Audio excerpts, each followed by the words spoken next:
your terrible wrestling tease. At Ref Marsh, say hello. Hey. What's going on, man? I am at Ref Marsh. The show is at WOTR The Show. We are going to do this. I'm going to do this as like a backup on A buyback? This is a buyback. For us, this is a Yeah. buyback because my stuff's only going live now, so I'm going to have to like cut in an intro real quick. So Whatever. So it's all good. All good. But yeah, this is a pay-per-view buyback. A little special something for coming by, hanging out. Fucking A. Fucking A. I got my. I just want to make sure. Down on Twitter. Nice. Kofi cup. Hysterical. Kofi cup. It's so good. It's a stack of pancakes, dude. I love it. Nice. Did mine go live? I don't even know if mine went live. I love doing this stuff. Live. Producer was telling Hey, me there I that am. we were Yeah, live it's dope. before. Oh, it looks dope too. Yeah, before I even clicked live, producer came out going like, "You guys are live. I can see you." And I was like, "I haven't touched fucking any A, we're live. So here's the Matrix. That's what it looks like on my screen. Yeah. So, nice. All right. Nice. Dope. We're doing it. Well, yeah, man. I'm excited. Fastlane is actually coming together pretty well, or came together pretty well. It's not exactly, the storytelling version of what you would want a pay-per-view to be, but a speed bump has turned into basically like what Elimination felt like is what this feels like leading into it, right? Like we're going to get a dope Smackdown for a pay-per-view. You know what I mean? Yeah. I think so. Yeah. There was a lot that happened, and I think more wrestling shows should be this. I'm feeling like writing is getting back to the way that it used to be where there's a theme of the show. It is a TV show that also has wrestling involved in it. You know what I mean? A lot of callbacks. Oh, you know what? I don't have my restream chat up. Go ahead, keep. I'm sorry. Yeah. There's something that's opening the show that sets the tone for the show. It gets the show going, and then something threads through the entire show that gets called in at the very end, keeping you hooked. You know what I mean? And yes, there's a lot of wrestling shows that just drop that. They do segment to segment, and the thread they have is from week to week, but not throughout the show. You know what I mean? So it's like you really could watch a segment and then say, well, I don't need to watch any more. That was the characters. That's the storyline I like. Right. SmackDown this week, Raw this week, they've gotten really heavy back into the way of we're going to be tying it all together. So it's a good television show on top of everything else. Yeah, that's something that NXT has been doing for a while. And we talked about this. Why can one show do it, but the rest can't? Especially if you're under the same umbrella and the external perception is that one guy rules the world. If they're all vintage shows, then why is it that SmackDown's telling better stories than a Raw would? Or why does NXT seem like a more complete show than either one of the shows? And I think what we're getting now, because it kind of started with the whole Bobby Lashley thing, really, as far as even Raw keeping it tight together. They were threading through the show without forcing it at you. Because remember when it used to like, well, here's Drew, not necessarily Drew, but, the champion would open the show. And then 15 minutes later, they got a promo in the back. And then after the next segment, here's your champion again. They just show you the champion over and over, and it was gratuitous. Now they're filtering the stories together, layering them together real nice. Yeah. I used to point that out on my show. It's somewhere in the 20s, where, okay, they're layering this together. They're layering that together. They're giving you not the Brock Lesnar, he'll be on the show up in the overrun of the 3 hours, but like, here is where we're going. And I think they're doing it well. SmackDown did a good job of that last night for sure. Yeah, they did. And as we're setting up and getting ready for Fastlane, I'm starting to think, because I had said it before, I believe it was episode 1, we talked about how Fastlane was starting to feel a lot more like a speed bump and less like a stop on the road. It's starting to feel like it's really setting up for the future. We're starting to see even more stories that are not being blown off at Fastlane. I'm starting to think we might get another Mania that is a love letter to the fans, which I feel like every so often Mania is just a whole bunch of here's what you guys really want and we know it and this is how we're going to pay it off. Yeah. Because the other thing is so many fans get mad that every single segment on every single episode is not exactly how they want it or exactly what they want, the way they want it. Right. If you go back to WrestleMania 35, New York, 5, yeah. a lot of the build up to that people were very upset about and did not like. But when you watch the way that every single match paid off during that Mania in and of itself, it was a complete love letter saying, here you go. Now you're invested in literally every match. It was fantastic. Yep. And Absolutely. I think that's what we're getting back to be honest. Is it short term because the fans are coming back and they want the right reaction? Or is it this style of TV show? I think that for one, with the fans coming back, they definitely they miss the fans. I think this is their love letter to the fans to say, hey, we miss you. Look at what we're doing for you. You know what I mean? But I do think that it's also seemingly cyclical. I think some manias don't seem as much of that as others. But I also think that that's just kind of how storytelling is, you know? Yeah, I think besides match layout, I think WrestleMania Orlando was kind of that way too. Mm-hmm. That they kind of gave us what we wanted. And even, I mean, if they did it today, shit, we got that was the one with the Brock Lesnar Goldberg match, and they gave it time, and nobody wanted Brock Lesnar to keep it. It was the Hardys came back and they won the tag titles. The fans pushed Naomi to win the title on the main show instead of the pre-show. Yep. Yeah, I thought they did a great job at that Mania as well. Even Bayley retained against Sasha, Charlotte, and Nia, and I think that Bayley went in there with a lot of support behind her. And most women's titles. Because that was her first Mania, right? Yeah, it was her first Mania. Yeah. It was a big moment. So like I agree. There was a lot of moments in WrestleMania 33, and I think we're gonna get a lot of moments this year too. To be honest, as we fly through, and we'll hit up on some. Yeah, it's setting up real nice. It's setting up real nice, and to get the surprise Nakamura Seth match for Fastlane, because I mean we just skipped Cesaro, didn't even put him on TV. It was like, fuck it, how do we get a great match at Fastlane for no reason, and the fans not complain? Like that's. Well, I don't think it's no reason. Well, let's talk about Smackdown. You want to break down Smackdown? Yeah, let's do it. Let's see. So it opened up with Sasha and Bianca cutting a promo on each other in the back. Yeah. This is going real weird for me, man. I'm going to be honest. Yeah, I agree. Whole Sasha Bianca thing. And here's the thing. I saw a few people complaining, not the least of which just in time to 11. Oh, shoot. We got somebody. Was that? It's Mrs. TW Takes. No, we got B Whiskey in mine. Is that? Well, the Mrs. says that you're low. I'm coming in real low. Yeah. Let me see if I can boost your audio on my side. You know what? I don't think I can. I can boost you in the audio version. I can't boost you on the video version. That's weird. On my side, I see myself coming in pretty good. Well, you know what? I was facing away. Maybe this will be better because I was trying to read some stuff. But B Whiskey coming through saying what's up. I believe that is a good buddy of mine from almost another life, as you might say. But he's a good nice. Dude. So happy to see him come through, man. Cheers. Just in time in my Twitch chat goes, oh shit, what did I do now? Oh yeah, just in time's he's got a little bit of show heat. No,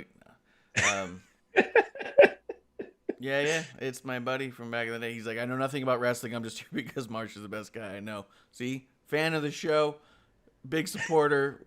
He's our number one. I'll trade in just in time for a B Whiskey any day. I'll trade a lot of things to be a whiskey any day. That's a good point.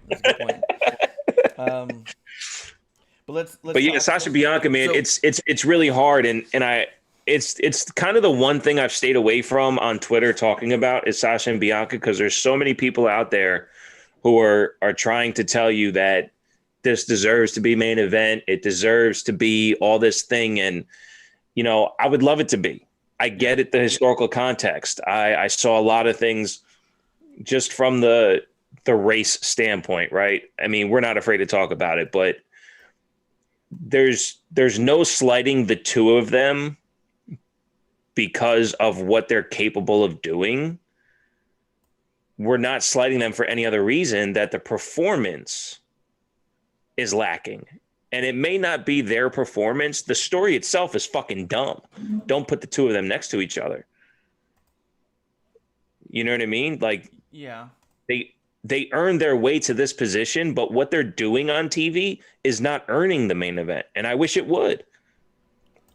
I think because it's wide open. Right. See, but here's the deal: is I've seen a lot of people say it, including Just in Time. This goes, I think, for both Edge and the Daniel Bryan thing. I think a lot of it has to do with Edge and Bianca, right? So they win the Royal Rumble, and it's meant to feel. And guys in the chat, let me know if the audio is a little more balanced now. I tried to even that out. A little bit, yeah. But so Just in Time was complaining that, and he's not the only one. I'm just picking on him because he's here. He hangs. But the Edge winning the Rumble seems a little bit less than, because now we're in this huge story with Daniel Bryan. We were talking about how Bianca and Sasha has felt really weird and flat, and it should be the main event for social reasons and for support of women's wrestling and all that.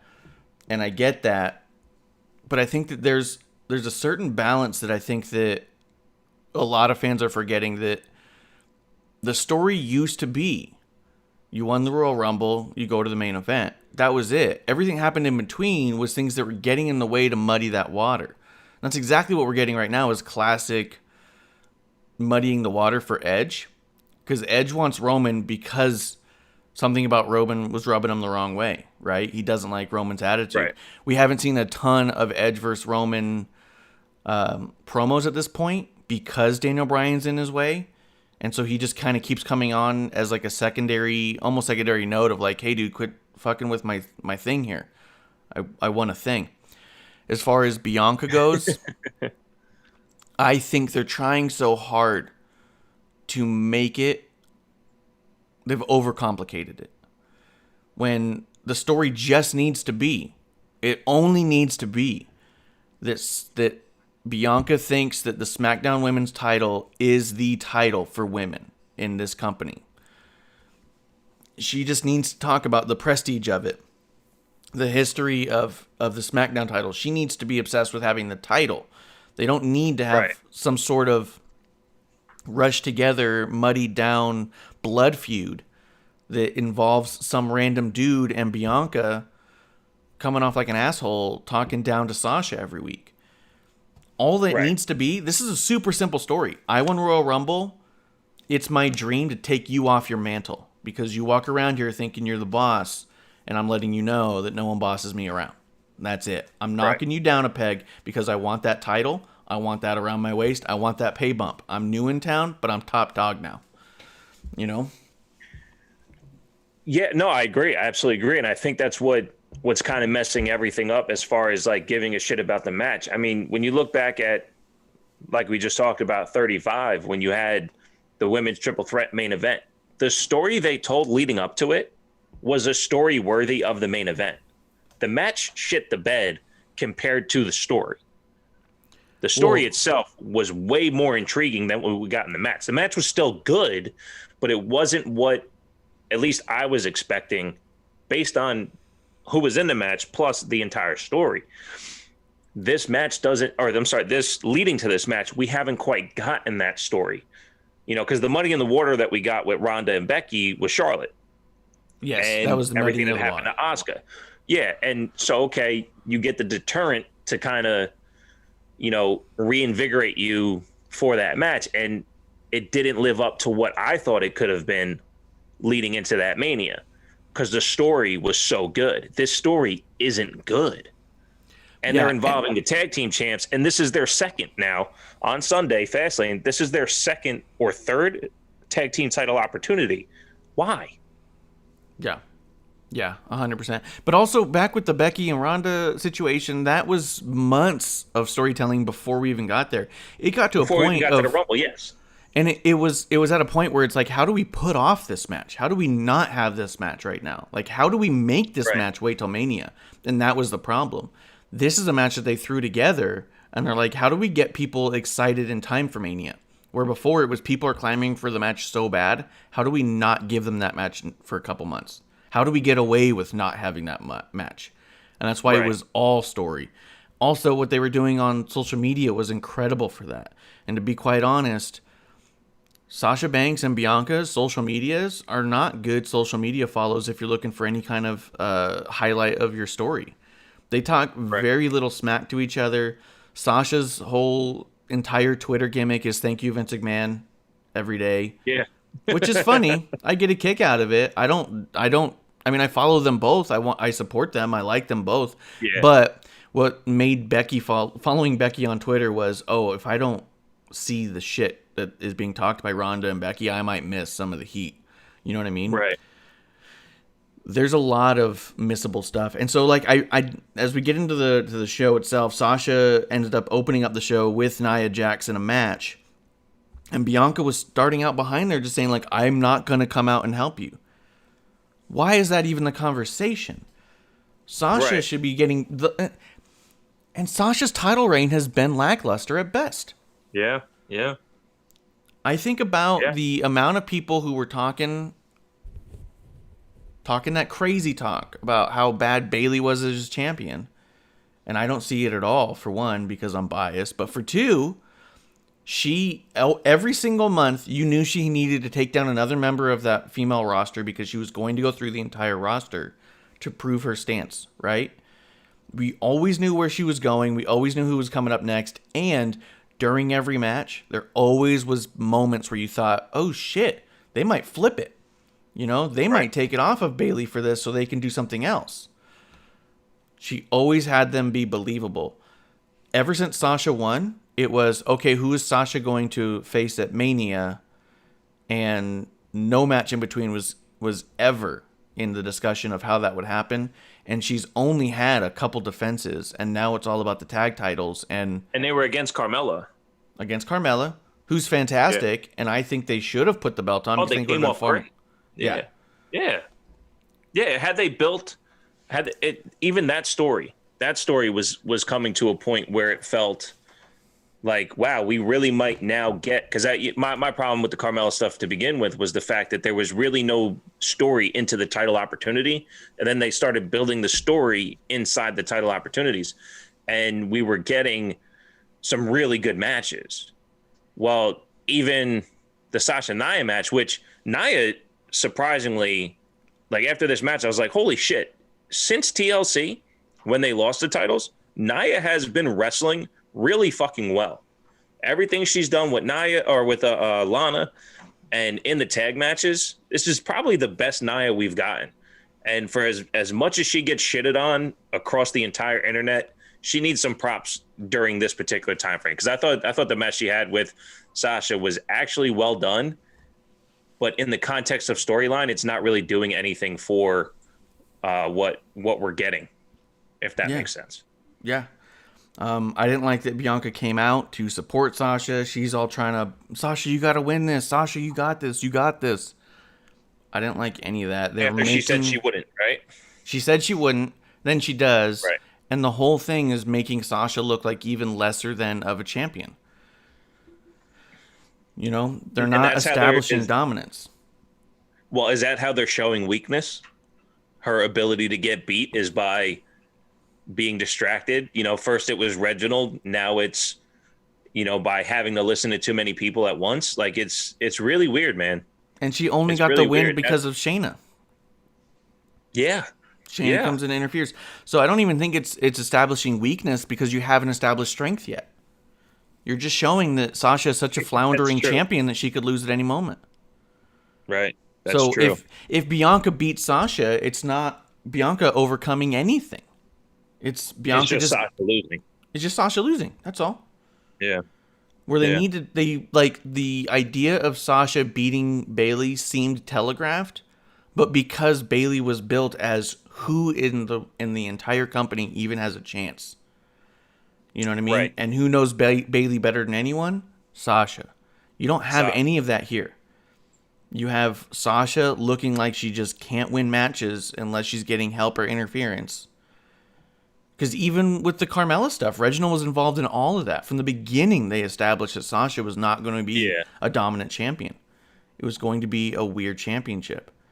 So I think this is such a simple story that they've muddied up so much because the character of Sasha is so strong that they think that that's enough to say, yeah, she's dominant.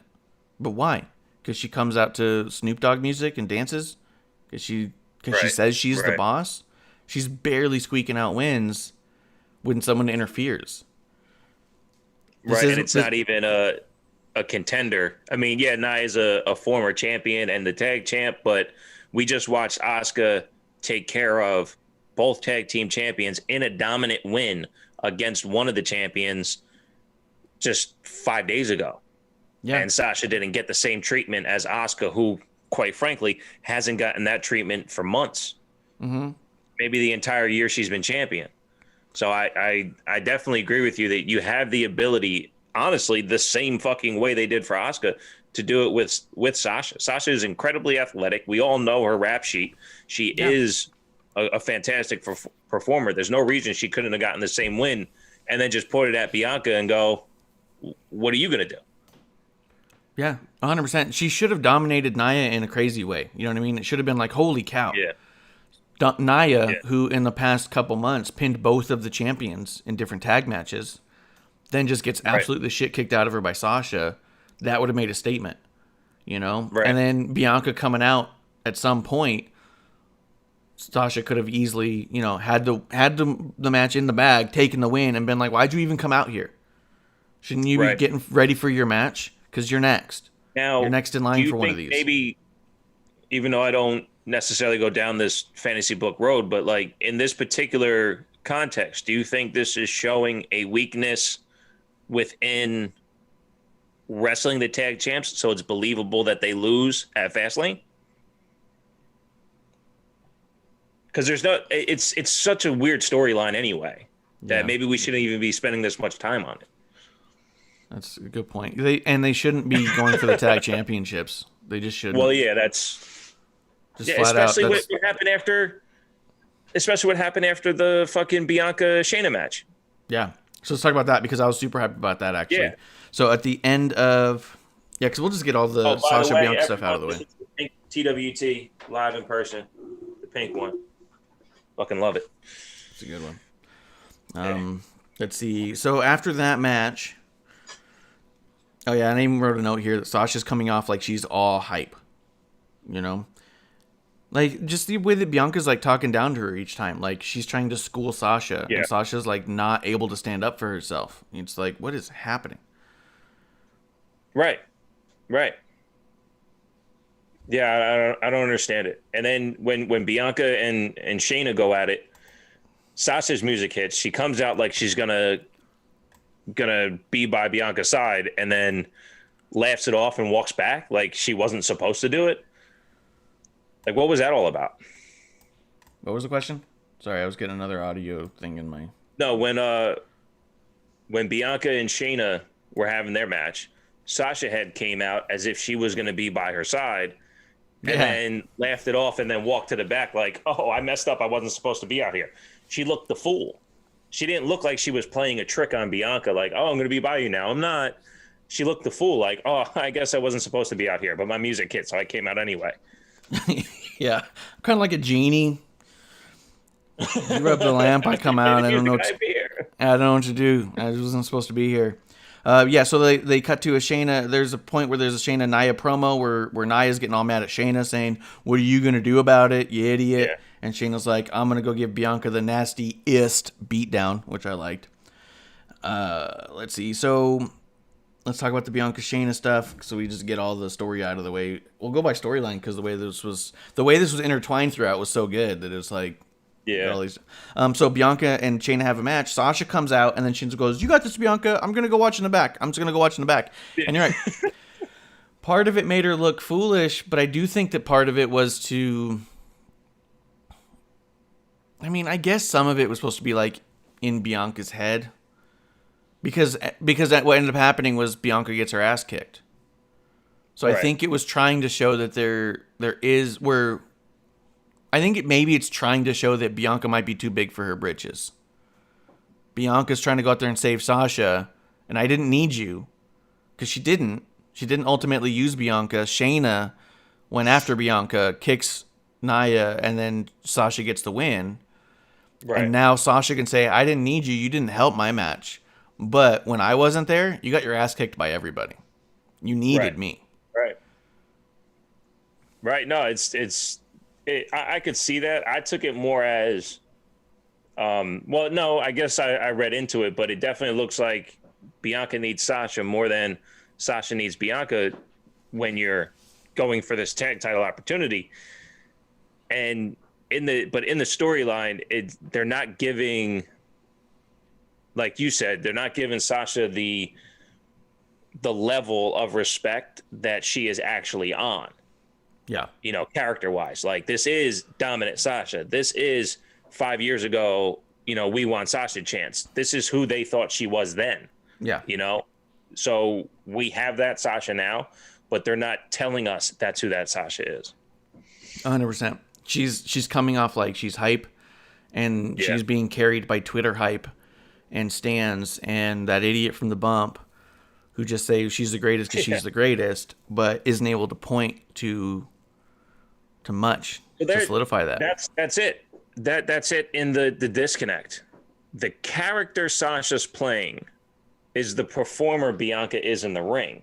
The character Bianca is playing is the performer that Sasha is in the ring. Yeah. And that's why it's disconnect. That's why it's disconnect. Yeah. See, you talk about wrestling, you figure shit out. All right, what's next? Let's see. I did like that Nia leaves ringside for no reason because she's frustrated for whatever. And then Natty and Tamina come out and they beat down Shayna and Bianca, who are only two left in the ring. I loved this version of Natty and Tamina.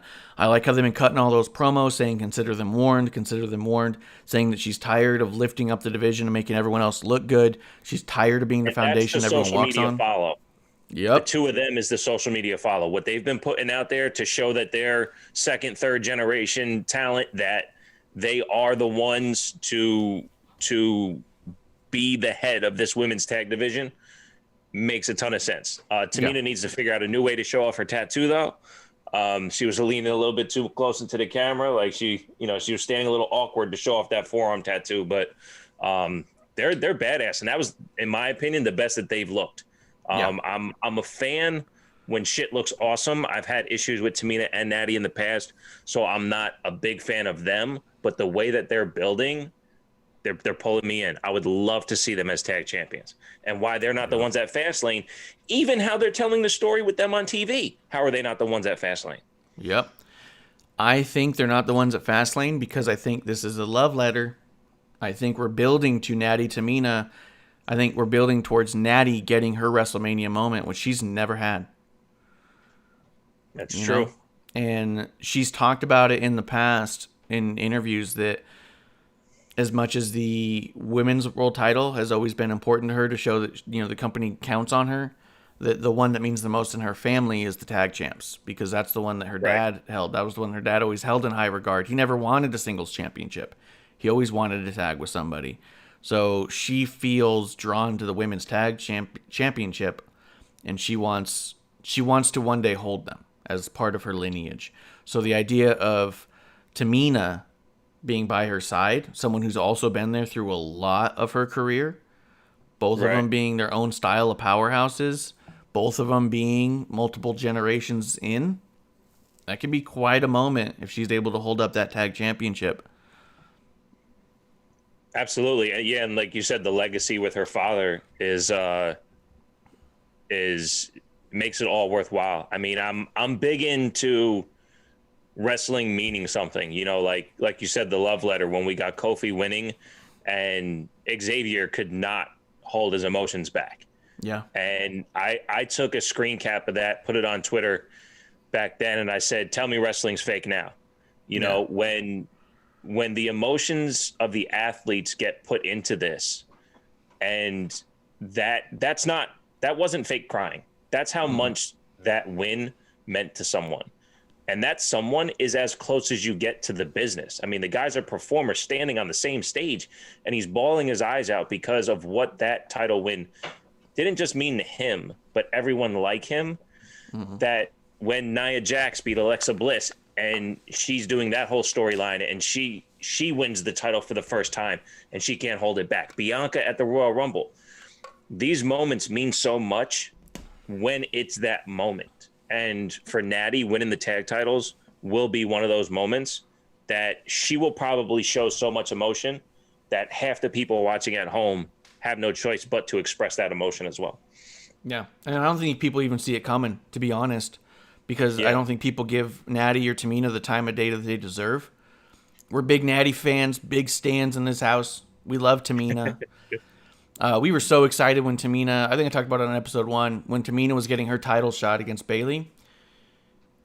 We were really excited. We even thought, as the match is going, hey, this could be their time. That this could be their, quote, make it good, as idiots who think they know what they're talking about say. And that's one of me. It's me. This could have been like and I was like, this could be their moment where they give the title to Tamina for a short run.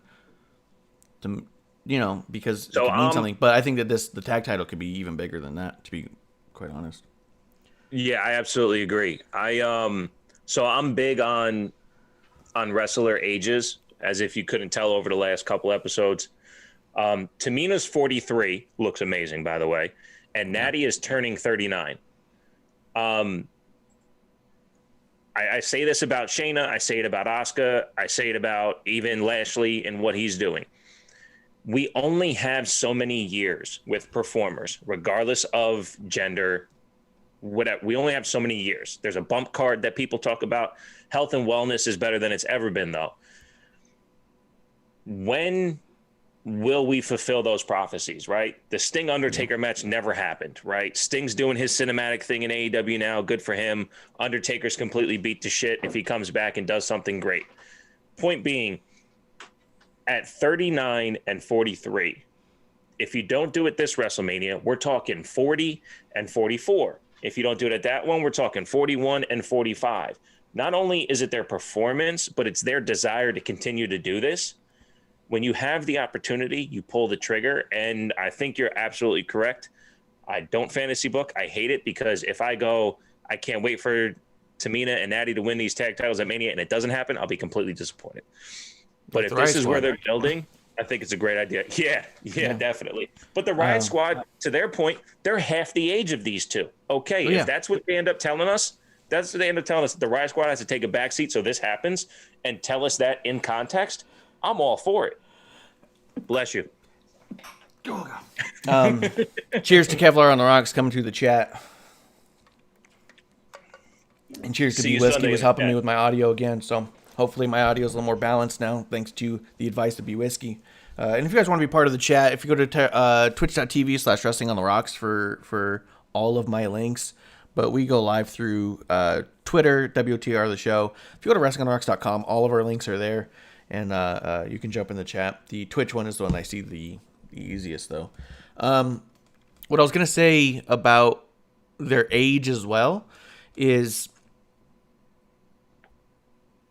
there's not only is there an age consideration, but there's that fabled bump card, right?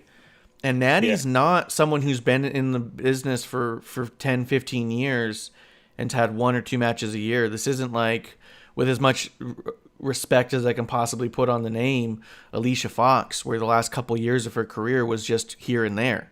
You know what I mean? She wasn't in a lot of prominent matches for very long periods of time. That's not the same for Natty. Right. Natty, she goes by the boat, the best of all time, because she does have the most one-on-one matches in the company's history. She does have the most pay-per-view matches for women. She's been in the most gimmick matches, the most ladder table matches. Like, those numbers that they've talked about are not skewed or made up for that story. It's something that they realize, that she is out there day in, day out. And not only is she just doing that stuff on TV, she's also the one who trains most of the women as they come through.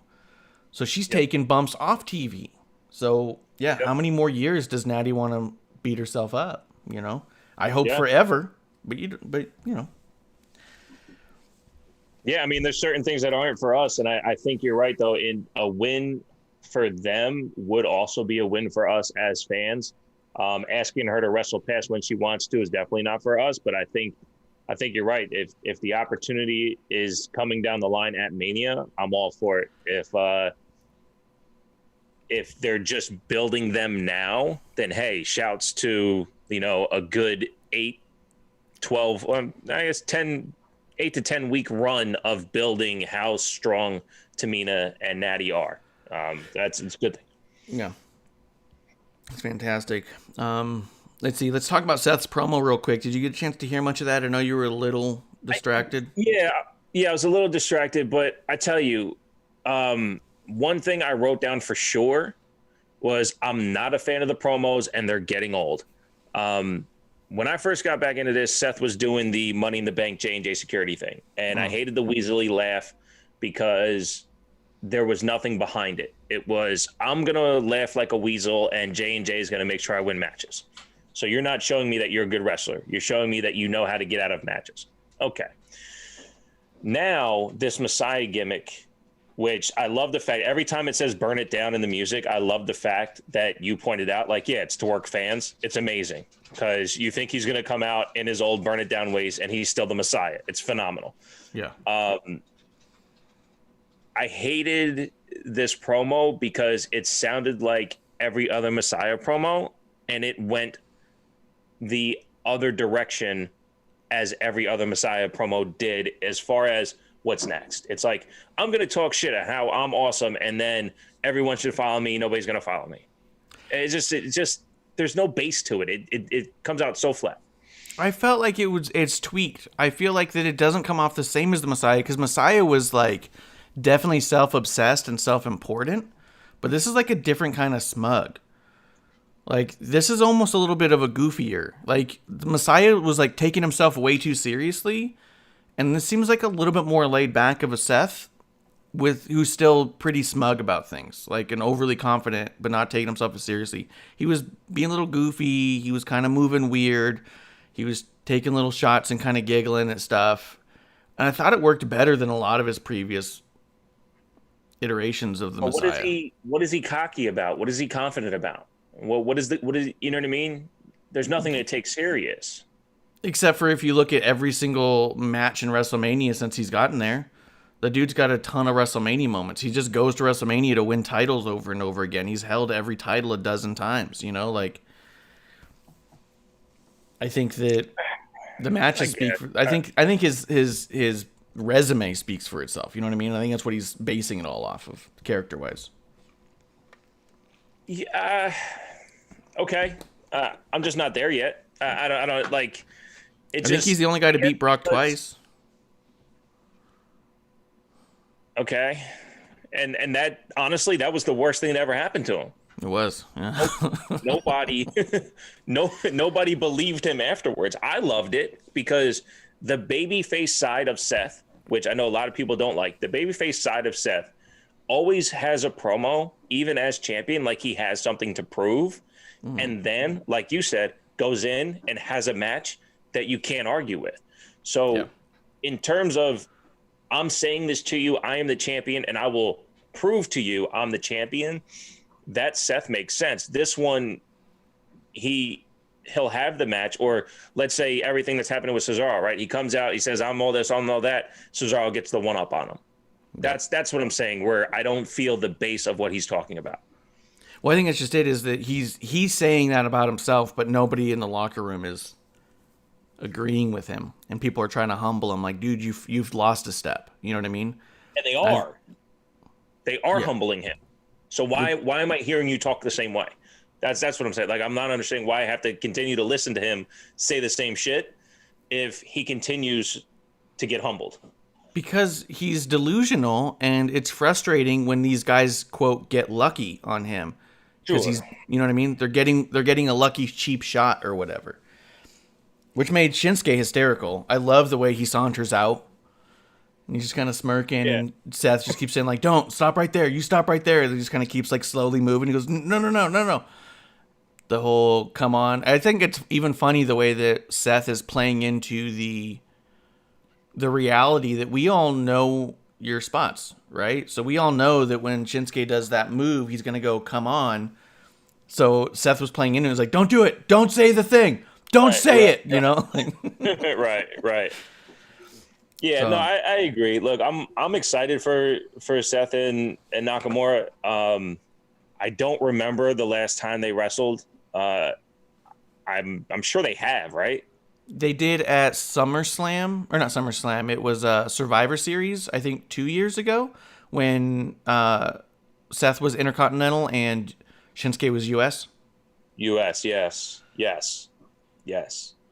Yeah, I would expect a pay-per-view with the hype like this that they're gonna go, let's have some fun. Yeah. Oh, and Shinsuke is looking awesome. He was looking bulked up. Yeah. I mean, he's another one that's only got so many years left. When are we going to pull the trigger on getting the Shinsuke that we had in NXT? You know, in that vacuum of NXT, we've gotten some incredible performances that I know we still long for on the main roster. Yeah. Well, I mean, I hate saying main roster, but just based off of like interviews and things I saw with Shinsuke, I really got the impression that he was really happy to be stateside and to be signed into such a secure contract, because it felt like I don't want to say like that. Yeah, he felt like he was ready to relax a little bit. He didn't have to grind like he did in Japan. He doesn't have to beat himself up the way he did. He could kind of relax on that. But I feel like that just looking at him and seeing the way he's been coming out, I feel like that he's refocused. Like I got another run left in me, so I agree that I hope they do that. That makes sense. Let's run through some of this. What do you think of all the tag team stuff? Street Profits lost to the Mysterios. Dominic got the pin. I cannot stand Dawkins, dude. I cannot stand him. He's loud and obnoxious. And then they put them on commentary with the Dirty Dogs, and then Dominic. Then Otis and Gable came out. They cut their promo, and then we ended up with Mysterios and Otis and Gable, and then Otis just crushed Dominic like a slice of bologna. Yes. And the wrestling between Gable and Dominic was fantastic. I love Dominic and Gable together. What do you think about all this stuff that's going on, though? So, I think you're getting worked, so enjoy it. I love Dawkins. I think as an athlete, I put a lot of the promo stuff aside when the in-ring stuff makes sense to me. You know, Sasha was having a hard time. Bayley was having a hard time on the microphone, but they were putting in outstanding matches over like the last 4 years, right? Like this particular on-screen season, which is where I came up with my whole time on TV theory, when they were carrying the entire 2020 by being on every single show, having to promo over and over and over again, they got so much better on the mic that Bayley has her own fucking show. Yeah. You know? So that kind of thing, the Street Profits will find a different way when they have to be different characters. Right now, they're fun, they're jovial, they have to be over the top because that's their persona, and it's also their performance. But let's say they turn heels. They're not going to be this same Street Profits. So I think once this version of their character dies down, we will see something that might be more palatable for someone who sees it the way you do. But I think Dawkins as an athlete is solo star capable. Like, he is a trimmer version of Big E. Well, he's not as powerful. I don't know. There's something about Dawkins that I think is incredible. But the entire tag division on SmackDown is involved in this, and I think WrestleMania come time, we're looking at a fatal four-way for the tag team championships, maybe in a ladder match a la Orlando. I think that's what this is all for. I do agree with you. Gable and Dominic in the ring together have been doing awesome things. And that might be, I mean, shit, he was doing it with Murphy too. Dominic and Murphy were having awesome chemistry. Yeah. And I think that shows Dominic's ability to listen to better performers and know exactly where to be. That's probably his father's teachings. Mm-hmm. So not to give Dominic all the credit, but I think if we have someone, because we say this about the women's division, right? They get in there with Bayley. Bayley makes them look a certain way. When they come out of their matches with Bayley, are they able to take that next step on their own? That's what we hope for. I'm hoping for Dominic to take the next step on his own to become the performer he looks like with everyone else. 100%. But I think that we're also learning from we're watching Dominic learn on the job, and to be honest, I don't mind it at all. He's been doing so good. Well, that's the point. It's either this or you have to create 5 more hours of TV so everyone can do the same thing. But at least in this context, yes, it took a while to get here, but the Mysterios as a tag team not only helps Dominic learn, but it actually makes sense now. Yep. It actually makes a shit ton of sense. You have, even though Ray is the shorter guy, he's your hot tag because you know what Ray can do. Yeah. He's a hell of a performer still. He looks phenomenal too. And they've decreased the mic time. Besides the piggyback down to the ring, I love everything that the Mysterios are doing. It's so feel good, dude. Everything that they're doing together. And the piggyback down to the ring is so funny because it is just absolutely terrible. Yeah. But it's hysterical. And it just gives you the impression that Ray does that shit to him outside of work. You know what I mean? Right. I almost feel like that Ray is so proud of Dominic on so many levels that he's even just basically proud because he's tall. You know what I mean? Everything else aside, he's just even look at how tall my boy is, and just so proud of that. Right. Which is amazing. No, I like it. I think we're gonna get something cool with the tag. I do agree though. I mean, I'm not gonna say it's the greatest thing, but I think what they're doing with the tag is they're just setting up the story for what's happening. You got to go through the growing pains of the story. Not all of it's good. I still don't like the Dirty Dogs. I mean, they've done nothing with the tag title since they won them except be assholes, which makes sense because it's character development, but they're both really good wrestlers.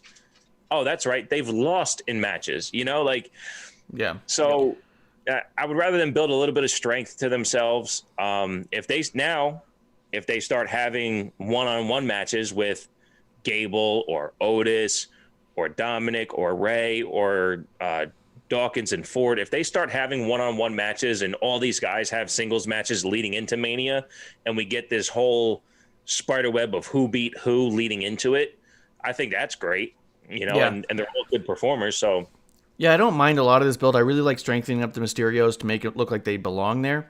I do think, though, that the Dirty Dogs, they can be assholes who get out of matches instead of assholes who just are never offered matches. And I do think that because they are so good in the ring, that they could win believably or even win as assholes, where they could just make for disqualification to happen just so they can keep their titles and leave. You know what I mean? Sure. I would be okay with all that, too. So, yeah, they've been a little... I don't know. It's weird. I like them as champions, but I feel like that we're not seeing them as champions. When I see them with the titles, I'm all like, oh, that's good. That's smart. They're incredible. But then you think about it and you're like, they won them and that was kind of it, though. Right. Yeah. It's odd. I mean, that's, kind of a thing for me too, is, when you have champions, you protect your champions. When your champions are on TV, they should look important. And to that, they do look important, but that's okay. We're right. They really dropped the ball with Asuka, right? We complained about it a lot. Not only does she not look important with the title, but she's also not wrestling important. And then they flipped that on Monday, but. And I'm okay if they go with the 4-way. I wouldn't mind that at all. It'll be fun. It'll be fun too, and it's honestly it's the only match that's looking that way too. So it's not like they're just going to throw a bunch together, and they're building to it. So as long as they're building to it, it's fun. Yeah, take the ride. So I'm going to jump around a little bit. They did announce Shinsuke versus Seth. I do think that that's going to be really great because I think that that's just putting off the Seth versus Cesaro at WrestleMania, which again I think is just going to be another feel good moment. But that does bring us to that's a fan thing. Sure. Yeah. Cesaro Mania is something for the fans. 100%. Let's see. Apollo and Big E had a promo on the mics. Yeah, the side by side. I actually didn't get a chance to listen to it. But the intensity on the faces, if the words matched, it's a great old school thing to do, something that I've kind of been asking, that the way they treated Big E is how they should have been treating Sasha leading up to this match at Mania. If Sasha was being held out of the ring, away from Bianca, showing the prestige of who Sasha is, that power, that importance. Like I used to, again, when Raw first started and Bret Hart was champion, and he wasn't always on TV. Sometimes it'd just be a promo from home, something like that. Hey, we have live feed of, oh yes, coming up at In Your House, my number one contender will be there, but I'm waiting for Mania or whatever the fuck it is. You know what I mean? Well, almost the entire build. It wasn't even with the title, but just the entire build from Stone Cold to Bret was done via satellite because Bret was back in Canada. Yes. So it's that kind of thing. Yeah. If they did that, but I don't want to get too far off of it because I didn't listen to the promo, but I did see it. And that kind of presentation gives you how important it is to see these two guys actually meet in the ring. Right. So so I'll say this. One, I thought the promos themselves were fantastic. I loved all the stuff they were saying.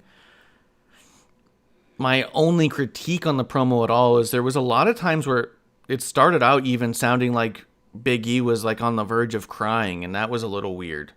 His voice was just a little shaky, and I think that he didn't have to have that shaky of a voice, but he could just be that level of emotional about this whole thing. So it still sort of worked, but he's gonna laugh too. Did that happen?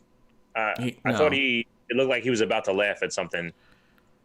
Not really. I mean, kind of, but like an angry laugh kind of a deal, like a laughing in someone's face. And then it gets to a point where Big E says like, I'm tired of this. I'm not talking anymore. And he gets up, goes and finds himself a golf cart and drives around and finds Apollo. And then they get into a big tussle in the back where they're using trash cans and stuff and beating each other up. And then Apollo gets in some other golf cart and drives away. So I wonder if we're going to end up with some sort of hardcore match by the end of it all. Some sort of no DQ or falls count anywhere or something like that. I don't know. I'm really excited for the match in and of itself. I just feel like it's a bit soon because Apollo just went through this huge transformation, which is so fantastic that I really want to see Apollo get elevated significantly, but I don't think I'm done with Big E by any means. So the idea of Big E potentially losing the title doesn't sound fun. You know what I mean? So let's kind of mix your thoughts on what Fastlane is and take it match by match as far as what your thoughts on what Fastlane was going to be. Maybe this is a speed bump for Big E and Apollo. Give them a regular singles match, end it in some type of schmaz, and you have another reason to make it a no DQ match at WrestleMania or something like that. I mean, you have potential out of this to kind of give you what you want, at least the way it's building. Because I agree with you. This Apollo character hasn't missed. Yeah. It's building to Apollo being special. And I don't know how long that could last. I don't care because it's here now. And the way it looks now looks important. And I think we felt that way about a lot of characters. I mean, even Bobby Lashley right now, right? Lashley is getting the important feel. Nobody looks more important than Bobby Lashley. Yeah. Is Drew McIntyre going to win at WrestleMania is a fear we all have. And the way Bobby Lashley is looking, he's looking too important to take that loss. And I think I agree with you that this Apollo is looking too important, but Big E shouldn't take this loss. So if we're going to build the next 3 weeks until Mania, then maybe they get out of this match without a clear finish to build towards something a little bit more out of the ordinary for a match. Right, but I think my problem is that I don't want this match at Mania at this time. I think this is a SummerSlam match because I think that because they haven't separated. We've been seeing Apollo and Big E for like 3 months now. We saw old Apollo and Big E. We've seen this new Apollo with Big E. We keep seeing Apollo and Big E, and I feel like that they're, for lack of a better term, mid-card division is so stacked with people that could be interim rivalries. Like, Why haven't we revisited Sami in that time if you're going to build to an Apollo thing? Why didn't you do Sami and Apollo going back and forth over and over again, making Sami look like he's getting screwed out by Apollo's guys, you know? Corbin could be heavily involved in that same storyline. You could have thrown a Shinsuke or Cesaro in that same kind of storyline. They don't need to be completely isolated to their one thing. You know what I mean? Matter of fact, you could have had Cesaro get screwed out of his Intercontinental title championship by Seth to help build that story while you're holding off for Apollo and Big E later. You know what I mean? Like, I like the idea of them colliding, and I think it'll be good, but I feel like we haven't gotten off of it yet, you know? There's not enough time to miss that. No, that makes sense. But I think you're also missing, because you even named Corbin and Sami Zayn, and now seemingly Kevin Owens interjected on this quality, credible tier in the mid card of potential opponents. But without building the opponent, just like they're doing with the tag division, they're building the opponents for the champion. I agree with you that we've seen Apollo and Big E enough, but I think this character change is enough to show us that when they do touch, it's different. I think Apollo's going to wrestle a lot different than he did before. And that's going to be enough. If they find a way out of this match without a finish, then this match doesn't count, and you can continue to build that. But while you're building that, you're also building the opponents for post-WrestleMania as well. Yeah. So if we come out of this and this Apollo is the champion, and this Apollo is facing a Sami Zayn or a Baron Corbin, I mean, this, because I'm assuming that Apollo's going to wrestle more deliberate, stronger, more powerful, that him against a Corbin who is aggressive, athletic, powerful, deliberate, we would get something, honestly, that we probably haven't even seen out of Corbin yet. You know what I mean? Yeah. So while they're building that secondary tier, there is a chance that this Apollo Big E thing is going to look like the most credible champion you can have at the IC level. That's true. That could be dope. I just hope it doesn't hiccup either of those guys' momentum right now, because right now they're both so incredible. Yes. And I think that's where all of my like concern comes from, is that my problem is I like all of these people so much right now. Like, yeah. So let's talk about that other bit as we're building over there, and then we'll get to the Edge stuff at there. So we did have Sami cutting a promo in the back. Kevin Owens comes over and says what he says. Ultimately, Sami says, "Hey, how about you just come?" You know, because he was asking KO to be in the documentary, and KO's like, "I'm still not sure. I don't know. Let me see." And then Sami's like, "How about you come? I have a match." He goes, "Come check out the match. Sit ringside." And he goes, "And it'll be great because then you'll be able to see it. You'll see what I'm talking about." And he goes, and he's like, and honestly, and he goes, "If you don't see anything at all," he's like, "I'll drop the whole thing. I'll drop it. I'll trust you." You know. So Kevin Owens says, "Okay." He says he will. They're so good together. They are. Their chemistry in every way. They're back and forth, the way they talk. Even when they talk over each other and then they wait for each other, like, it's flawless, man. It is so good. They are a case study in themselves. Multiple reasons. Yeah. So we get to the Sami versus Corbin match, and it opens up with a video package. Did you get a chance to see this whole video package? I did. This was incredible. They had the voiceover. It said what has been possibly touted as the least anticipated match in SmackDown history. And they talk about, he says, unfortunately there has to be a winner, but luckily there's going to be a loser. And they talk about Sami versus Baron Corbin, and it was hysterically put together, so well done. It was amazing, man. It was amazing. The match ends up happening. Go ahead. KO's on commentary saying that he doesn't see what he's talking about. At one point, Sami starts to untie the turnbuckle. The referee gets in his face and tells him to get out of the way. Baron Corbin gets the win.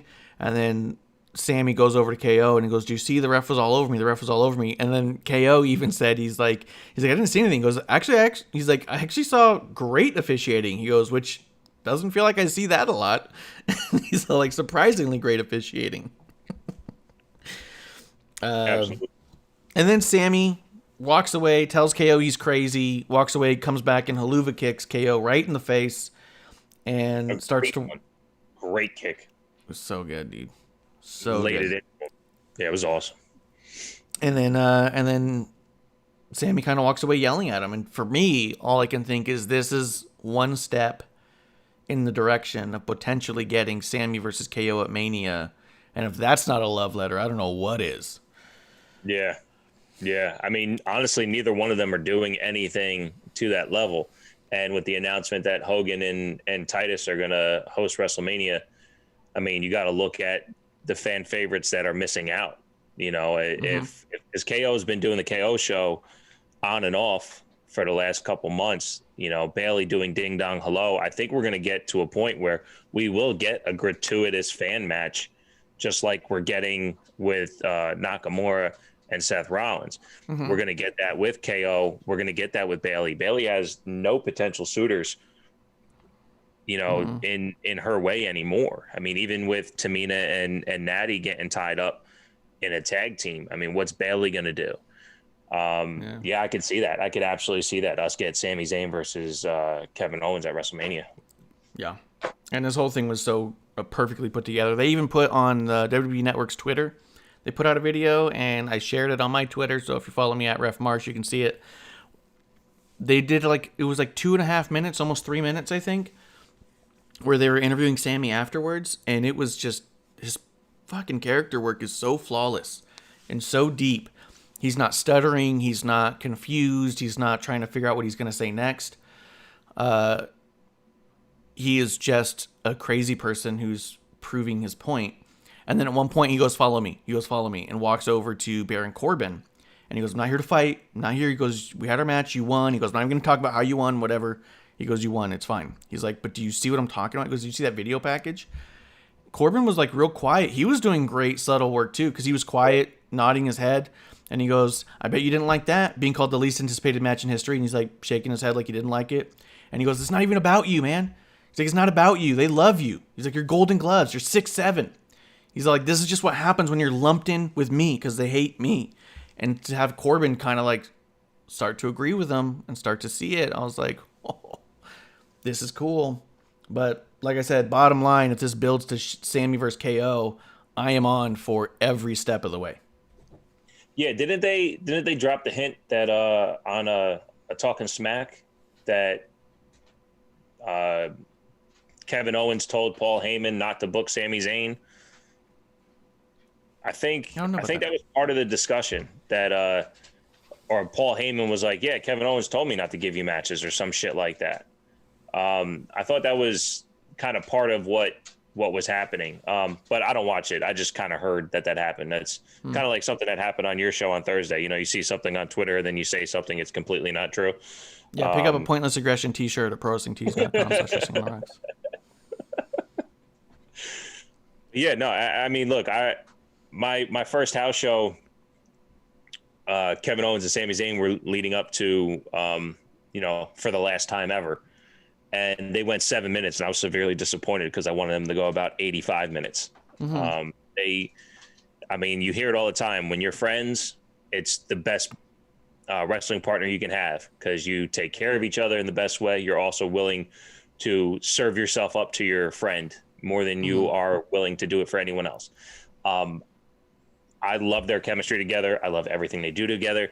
You know, when you have a friend that you're that close to, you can talk in shorthand. You understand where they're coming from when it's their sense of humor, all that. And they get that and deliver it on TV in a way that's so seamless. So I'm all for it. I do think both of them have said in multiple interviews that their dream WrestleMania match would be a one-on-one against each other, you know? When they keep telling us like, what's left for you? What do you want? What's your big goals? I think they've always had a one-on-one with each other at Mania. So again, like feel good moment. I think amazing. You know, I'm super behind it, and I love every second of it. And I think that Sami's character work is next level, man. He's on a different level.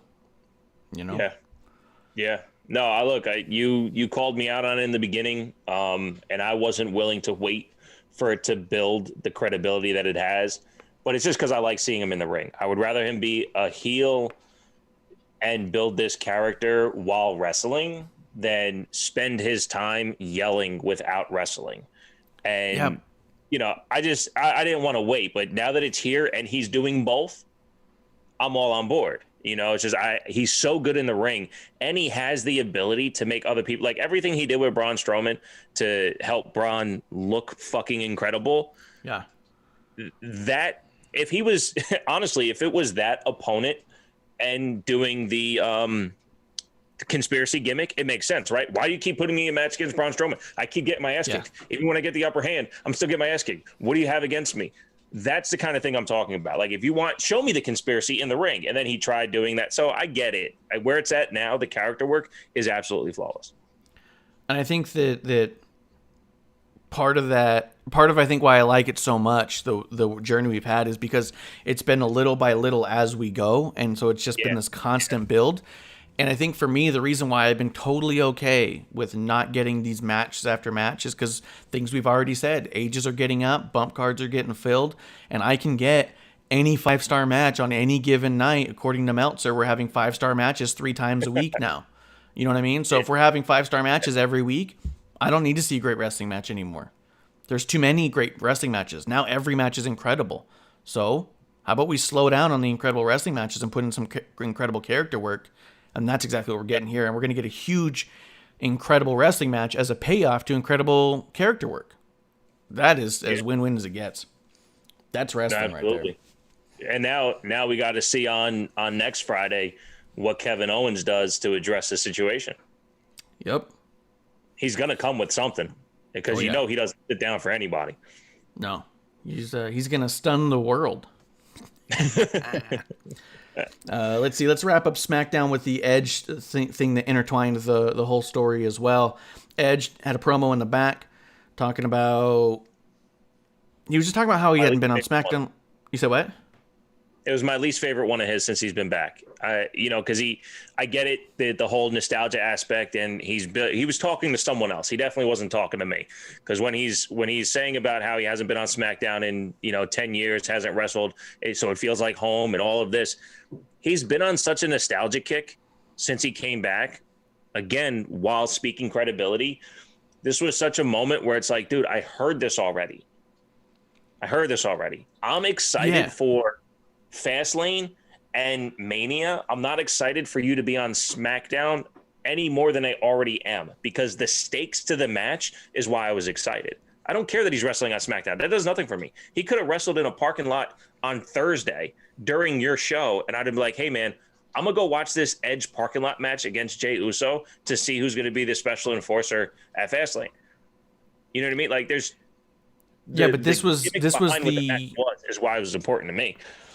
But this was the thread of the story is all. This was just the beginning of it. This was just the preface. So it was just him coming back saying, I'm excited to do this match. It added a little bit of personal meaning to it. So at the end of the night, when you see him get speared by everybody, it kind of like spoils that. And you go, well, that's fucked up. It was his first match in 10 years and he can't even celebrate. Like, So I think that it was just dipping the toe in the water of a little bit of story to show that, and for new fans who hadn't watched him previously, it gave him a little bit of credibility to them, people who just don't get it right. So for him to say that he beat Undertaker on SmackDown for the world title, and then for him to say that he had to relinquish that same title on there, it's all like people can start to see the picture on why it's relatively important, I didn't think it was the greatest promo of all time. I didn't think everyone should go back and rewatch this one, but I thought it was a nice way to start that story that's going to go through the whole thing. Although he did say that he inserted himself into Roman and Daniel Bryan last night. Instead of saying that he was involved last week, he basically just said he fucked him. And I was like, okay. But did they like it? Yeah. And maybe that's why they're so fucking bent out of shape right now, dude. Like... Terrible. You're not good at this. Yeah. Stop inserting yourself in what we're doing. Yeah. Leave it, dude. Then Edge had a video package later on where it showed 19 years ago him becoming tag champions with Hogan.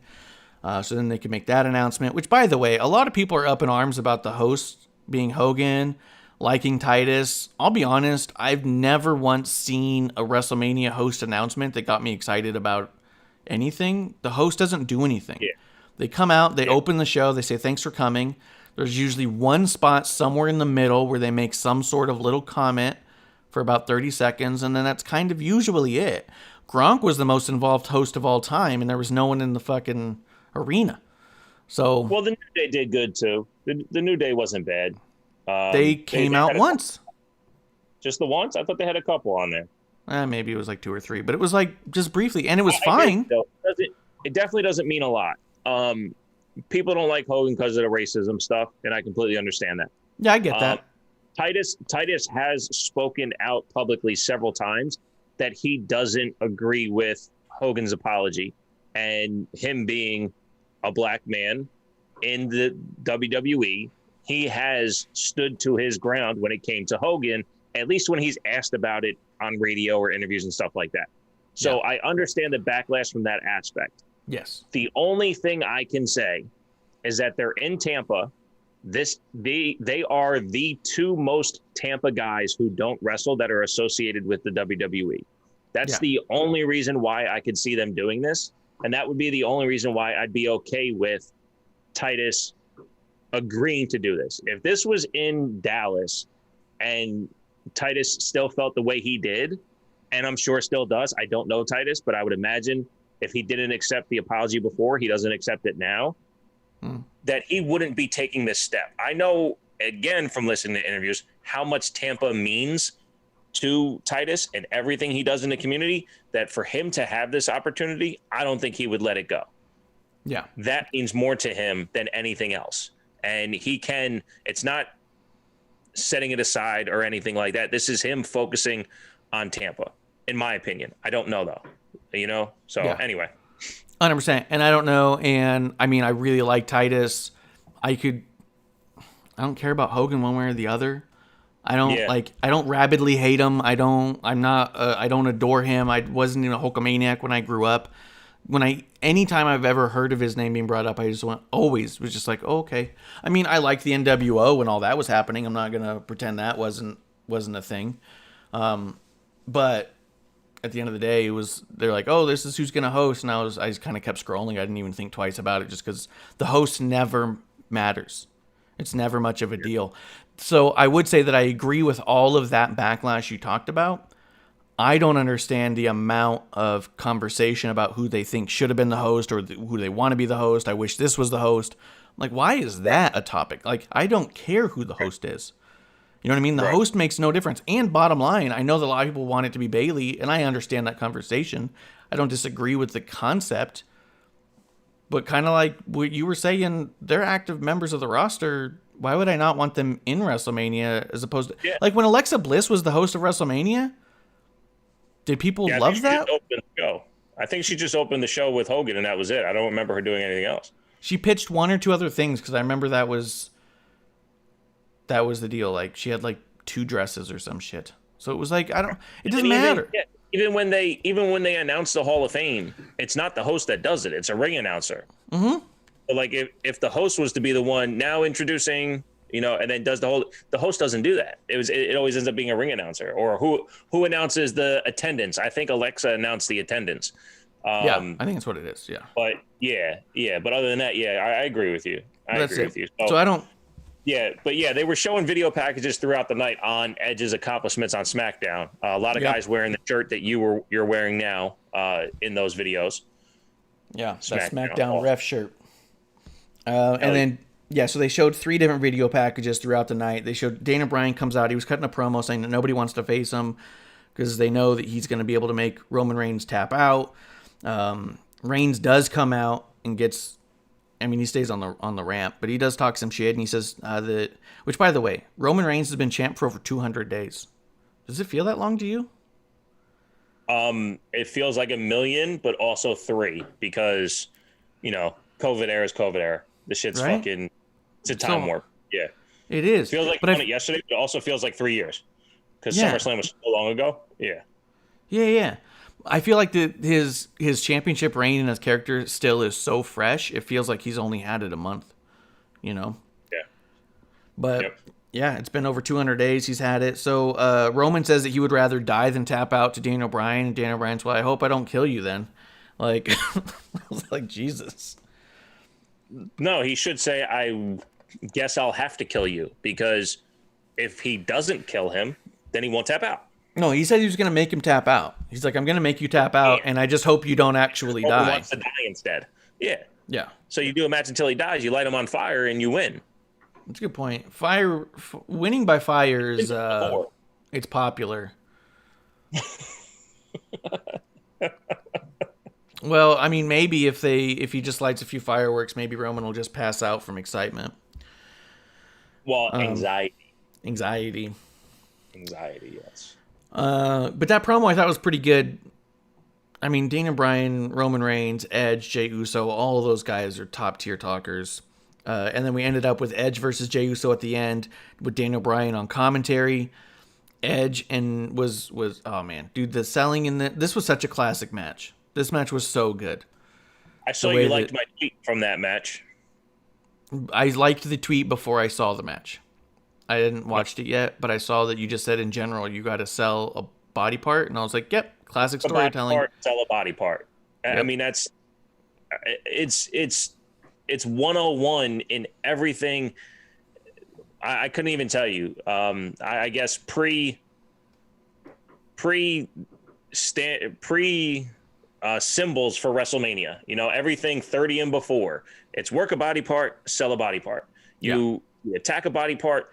I mean, when I was watching the Bret Hart Vince McMahon match from WrestleMania, Bret always did that springboard off the bottom rope onto the knee to set up the sharpshooter. He did that in every single match. Why? Because if the knee's compromised, the sharpshooter's effective. Yep. Like that's 101, the most basics in, at least for me, absorbing wrestling, is if you work that body part, you are showing compromised. The fucking Pete Dunne versus Jake Atlas 2 weeks ago. Would they work the arm? Jake Atlas goes to use the arm, can't use the arm. It's that simple. That simple. Yeah. Just when they were working those ribs, man, and then Edge shout to him being fucking 58 years old and knowing how to sell ribs. It's fantastic. Fantastic. Yeah. You almost never see ribs get sold very well. Like, even when I saw that he was starting to sell the ribs, and I was like, oh man, are they going to work a midsection? I was like, that's tough. A lot of people can't do that. Right. Fucking nailed it, man. He was struggling to breathe. Because of the Thunder Rosa Britt Baker match and it being at the end of AEW, I had the whole episode lined up, right? And I'm like, okay, let me see what I'm excited for and watch that. The Moxley Kingston match versus the Good Brothers. I'm like, well, this is going to be good. And then there's Moxley at some point during the match waving for a tag with the arm that's taped up. Yeah.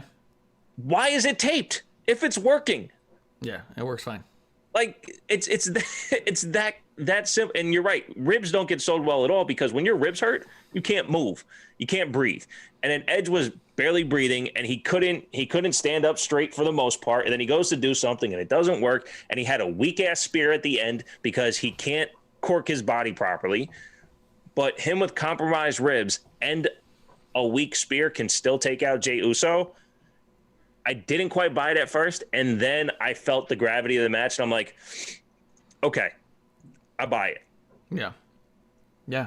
And then even when they did the win almost felt like it snuck up on him. It made it feel even more believable. Like he was just fighting to get to that win. It was just so good. Yeah, because I think about like Seth Rollins when he was trying to sell the ribs for Brock. Not good, man. That dude was fine. He was high flying. Yeah. He was flat frog splashing. He was doing all sorts of stuff where he's all like, dude, what do you... If your ribs are that bad that they're all taped up, breathing becomes an issue, you know? And you're just like really,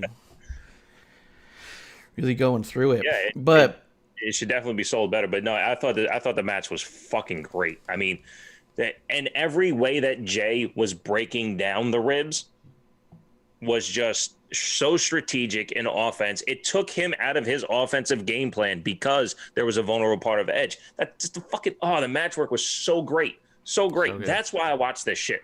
That's why I talk about it, because shit like that is like, who Jey Uso is as a wrestler is not a manipulator of body parts, but he found an opportunity and he laid out the rest of his game plan based off of that without necessarily getting distracted. Edge is just good too.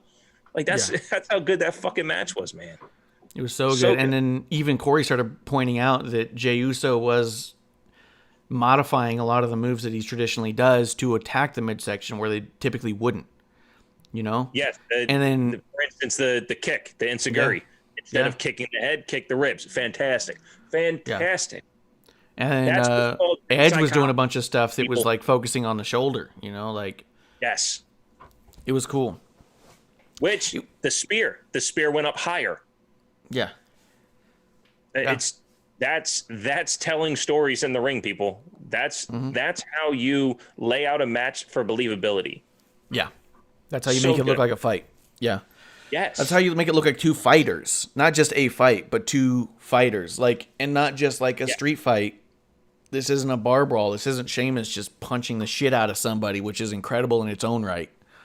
This is like two combat fighters.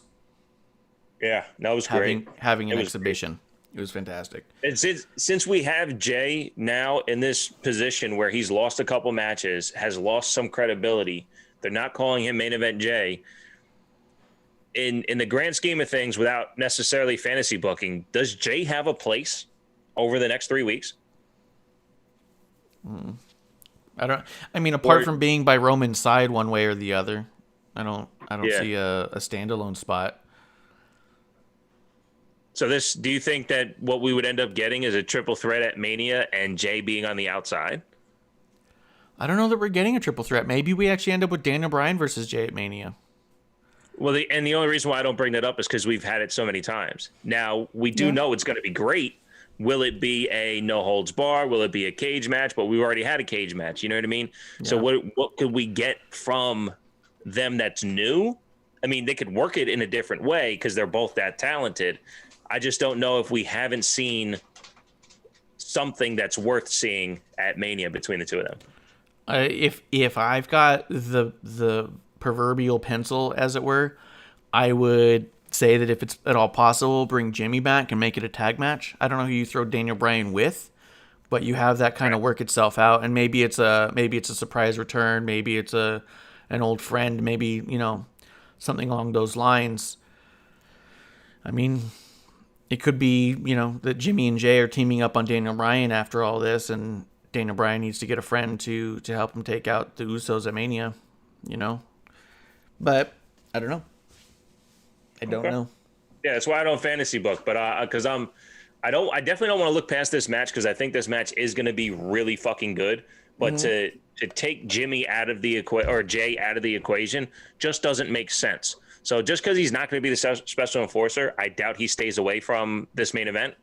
I just don't know what's in store going forward. I'm excited.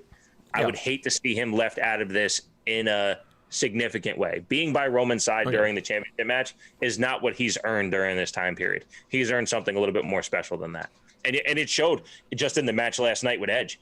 He put on a fucking great match with Edge that he is more than capable of. And honestly, just because Edge was selling for him doesn't mean that Edge carried that match. The entire moveset of Jey Uso, the entire ring chemistry they had together was fucking fantastic. He earned something special at Mania, if not in any that match. I agree. I can't help but immediately think to like Bayley, who doesn't seem to have anything going. And I feel like if anybody deserves even just a match at Mania, I think that as much as people are talking about what Drew has done during the pandemic era, they're allowing Bayley to be a footnote of pandemic era when realistically what she and Sasha had done was pretty remarkable. And what Bayley's title reign did for the SmackDown divisions at the time. I mean, it went from a division filled with potential championship contenders to who do we have to face the champion now? You know what I mean? Like, That's true. so That's true. And they didn't build it before they walked away. nope. Before Sasha and Bailey walked away, they didn't build the next contenders. They kind of just took them off of them and they went their separate ways. And honestly, even after Bailey dropped the title and Sasha is now doing her thing, it doesn't lead for all the contenders behind Bianca either. So that's a good point. How they got to rebuild the divisions. They should have done it while they were on top. So that next opponent is there. Because Bailey's next opponent was Bianca. Bianca wins the Rumble, and now what's next? Well, Bailey hasn't done anything since. Yeah, 100%. I don't know if you actually want to do a full-on preview of what we're going to be getting, because we have listed most of the matches already and talked about them, or if you want to kind of like basically just list off the matches we're going to get, and then we can kind of talk about it when we do our watch-along tomorrow before each match. We can really break down what we're hoping to get out of it and what our predictions are. Yeah, that sounds like a good idea. Let me do this. Boom. I dropped my Smackdown to Fastlane. Smackdown's no longer on the screen. Fastlane is up. Let's just run through the card real quick, and get it out the way, and let's just go excitement level. Yeah. Because at this point we've talked about. Yeah, in the overall, I think the excitement level for Fastlane isn't what the card reads like. Right. And I think going forward, this isn't a speed bump. If it is situationally. For sure. Nia Jax, Shayna Baszler for the tag team champions against Sasha and Bianca as the challenger. I think this is a speed bump. I think it's a speed bump to allow Nia and Shayna to go into WrestleMania and have a really good WrestleMania match. I just hope that the story told between Sasha and Bianca doesn't get completely fucked here and make it feel even worse than it already does. I hope Natty and Tamina get involved one more time. Sounds great. I hope what we don't get is Sasha or Bianca turning on each other. I don't need that shit. You know. Yeah. I'd rather this be a different type of utility. You know. And it seems like the way they're doing it, that they would have Bianca be the one do it, and then you'd end up with two heels heading into Mania, and that would just suck. Yeah. Because that's the story they're telling as is. Yep. All right. Big E and Apollo we touched on. Yep. I think this kind of is. I think this is a speed bump, and I think we find a way to show the strength of both characters and find a way to catapult this into Mania. I don't think we get a clean finish here. Yeah, I agree, and that's what I'm hoping for. Like I said, I don't want either of their momentums halted on this one. I'm excited to see them wrestle again, especially this new, more aggressive Apollo. Absolutely. I think potential match of the night is either going to happen between Riddle and Mustafa Ali or Nakamura and Seth Rollins. Which one of those would you predict be match of the night?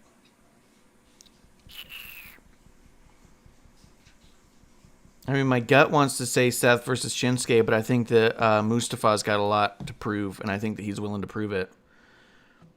I think so too. Without getting into predictions, that is for the United States Championship. Yep. We'll have a little bit more to talk about that during the watch along on all platforms we are streaming on right now. All of my TW Takes podcast platforms, all of the WOTR, the show platforms.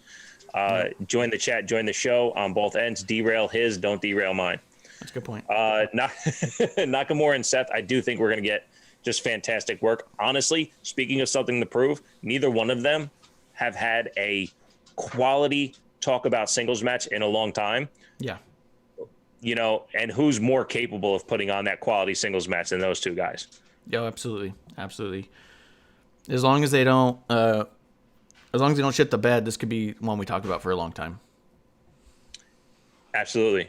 And given the time, I would imagine, since this is a Peacock and WWE Network simulcast, they're going to find a way to have, maybe that's why we have Nakamura and Seth Rollins to go, hey, this is what we're fucking capable of. This might be the Peacock on a pole match where it's like, this is for who Peacock talks about going forward. Yep.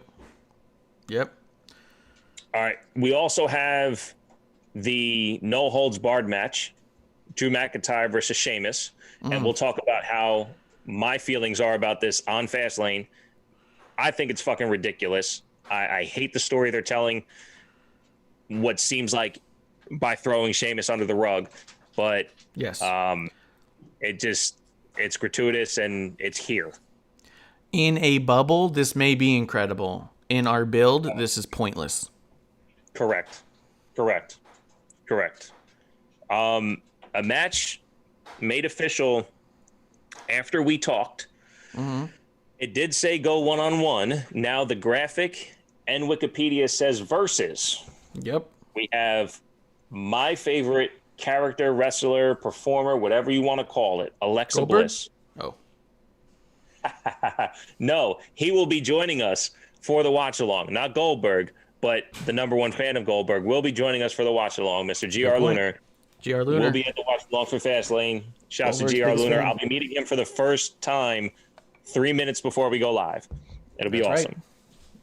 That's right. Yeah. Actually, same thing happened with Kevlar too. So, but no, Alexa Bliss versus Randy Orton in an intergender match. It's labeled. I have no clue what to expect. I guarantee you, I won't be happier for anything else on this card than this match. This is going to be the most talked about thing coming out of Fastlane. I hope so. Whatever happens, I don't know what's going to happen, and I think that even if they do a horrible job, I think whatever's going to happen is going to be the most talked about thing coming out of Fastlane. Yeah, I think where we are now, because I mean, my disgust for the Fiend getting set on fire is again like the Sami Zayn thing, where the character of Alexa wasn't built like this before the Fiend got set on fire.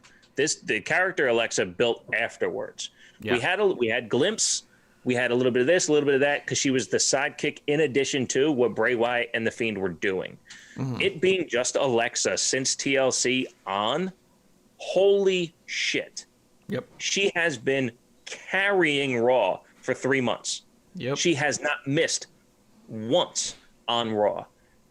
As me and you agreed on your show on Tuesday, WOTR, the show, Wrestling on the Rocks. I believe it was episode 1. On the Rocks. It was episode 1. On Tuesday, we talked how the most supernatural, least physically believable thing on their screen on Mondays is the most believable storyline they have. The easiest one to buy into is what they're doing. And thank you, Alexa, for that.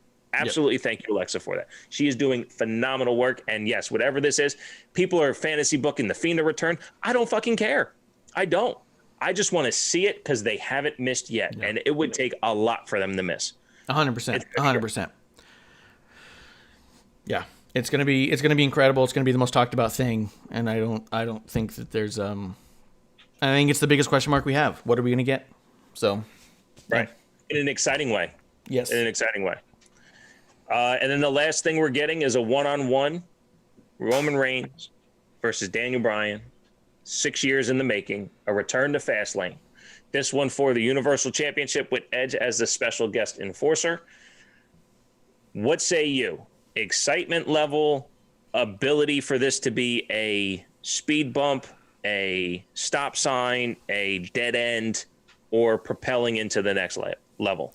I don't get the impression this is going to go to a triple threat. I think this is where they squash the whole thing, and I think that we move something else forward for Daniel Bryan. I know a lot of people are thinking this sport comes into a triple threat for Mania. That's not the impression I'm getting. I think this is what we're getting instead of WrestleMania.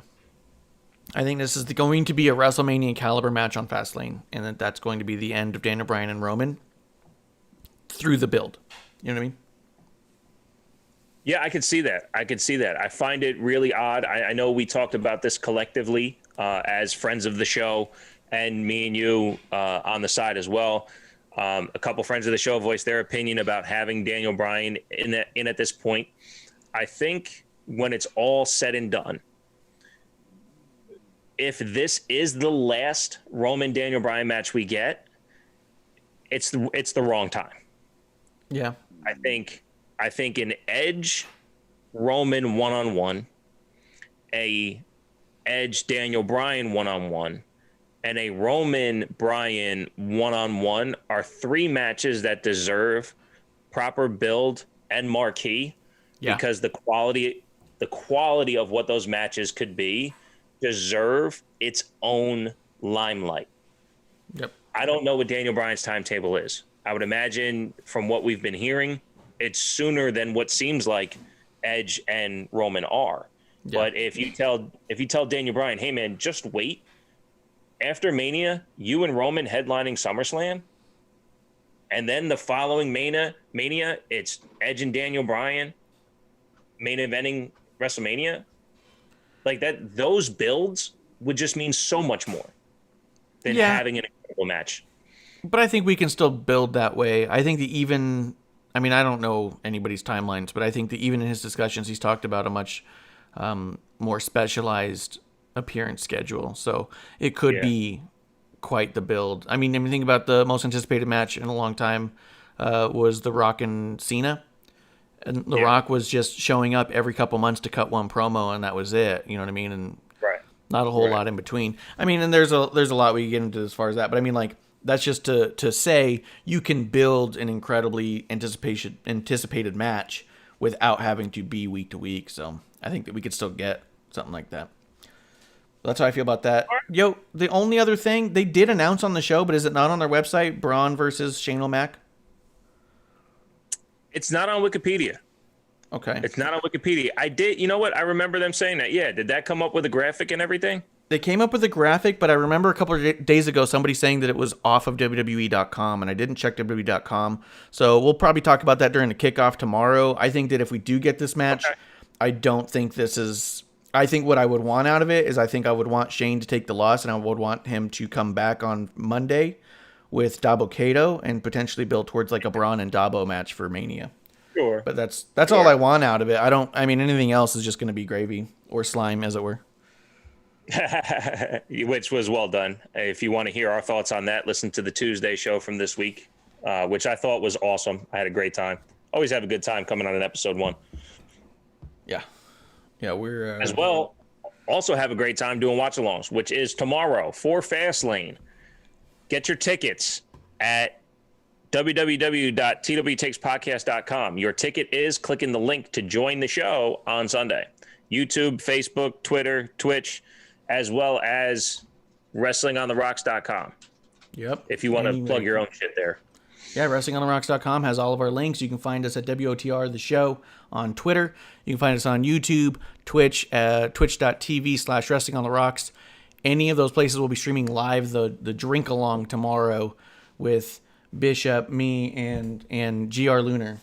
So come on by, have a drink, and hang out, and we'll see how this thing plays through. I think they scrambled this thing together to make it seem real important at the last second, and I love that. Yeah. No, they put together a quality card, and whether, like you said, whether or not Shane and Braun are on there, it would be icing on the cake. But right now the cake doesn't need any icing. It's a quality card put together. I look forward to it. We'll spend about 3.5-4 hours together tomorrow, and yeah, fuck it. Absolutely. Thanks for coming through, guys. Coming through to the Smackdown breakdown and the Fastlane buyback. It's a little bonus episode of Wrestling on the Rocks. I don't know if this is a bonus episode for you, but it is for us. So I appreciate everyone coming through and having a drink. Bishop, I think that's the last call. Sure is. Cheers of coffee to everyone. We'll see you tomorrow for the watch along. Until next time. Hey, producer lady here. Thanks for tuning in. Continue to support us or buy us a drink by following and putting the I in subscribe on Twitch. Or subscribe and review our podcast on Apple Podcasts or wherever you listen to us. Cheers! I would never have a drink with Fastlane.